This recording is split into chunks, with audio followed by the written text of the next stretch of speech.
안녕하세요. 정신과 의사 장지현입니다. 평소에 과자, 디저트, 달달한 음료 좋아하시는 분들 많죠? 저는 과자를 되게 좋아해서 자주 먹는 편인데요. 끊어야 하지 생각하면서도 어느 순간 먹고 있는 경우가 많습니다. 이런 간식은 끊으려고 노력해도 쉽지가 않죠. 끊을 때도 완전히 딱 끊어야 하는 게 맞는지 조금씩 줄여가면서 끊어야 하는 게 맞는 것인지 고민하시는 분들도 꽤 많은 것 같습니다. 오늘은 다이어트를 방해하는 이 단 것으로부터 벗어나기 위한 방법을 알려드리려고 합니다. 영상을 끝까지 보시면 분명 도움이 되실 겁니다. 단 것에서 벗어나기 위한 방법은 신체적인 관점과 심리적인 관점으로 나누어서 생각해 볼 수 있습니다. 심리적인 관점에서 신경 쓸 것은 안 먹겠다고 결심하지 말기입니다. 물론 의지가 아주 강해서 바로 끊으실 수 있는 분은 그렇게 하시는 게 가장 좋습니다. 그러나 이게 힘드신 분들은 처음부터 완전히 먹지 않겠다라는 생각을 내려놓으세요. 혹시 분홍색 코끼리 실험 아시나요? 분홍색 코끼리를 떠올리지 말라고 지시하면 오히려 분홍색 코끼리가 더 떠오른다는 내용의 실험인데요. 이건 단 것에서부터 벗어날 때도 똑같이 적용됩니다. 내가 먹지 말아야지, 이번엔 절대 안 먹겠어 라고 생각하면 생각할수록 더 먹을 게 땡깁니다. 그래서 그냥 먹고 싶으면 먹을 수도 있겠다 라고 생각하세요.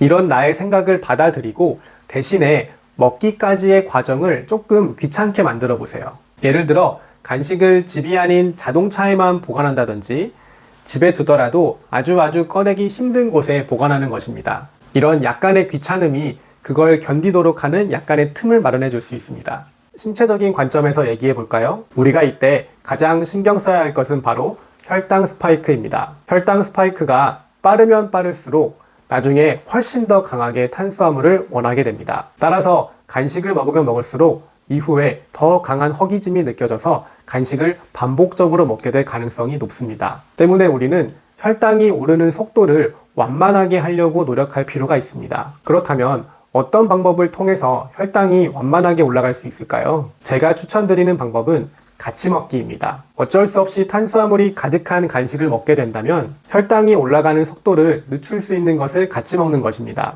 예를 들면 샐러드 한 줌을 먼저 먹거나 그게 안 되면은 견과류 한 줌을 같이 먹고 그 다음에 간식을 먹는 것이죠. 이렇게 복용한 식이섬유와 단백질이 혈당이 빠르게 올라가는 것을 막아주고 포만감을 주기 때문에 이후에 간식을 반복적으로 먹게 될 가능성을 줄여줍니다. 혹여나 상황상 이런 것을 구하기 어렵다거나 이미 내가 간식을 먹어버린 상태라고 한다면 바로 가벼운 운동을 하는 것을 추천드립니다. 이때는 간식으로부터 들어온 흡수된 당을 바로 에너지로 사용하게 됨으로써 혈당이 급격하게 올라가는 것을 막을 수 있습니다. 그리고 한 가지 더 말씀드리고 싶은 거는 대체로 간식을 많이 드시는 분들은 식사 대신에 간식으로 끼니를 때우는 경우가 많은 것 같습니다. 이런 분들은 오히려 식사 시간에 맞춰서 규칙적인 식사를 하는 것이 간식을 줄이는 데 도움이 됩니다. 다만 이때는 혈당 스파이크가 빨리 오는 것을 막기 위해서 몇 가지 채소와 단백질을 꼭 같이 드셨으면 좋겠습니다. 밥으로는 현미와 같은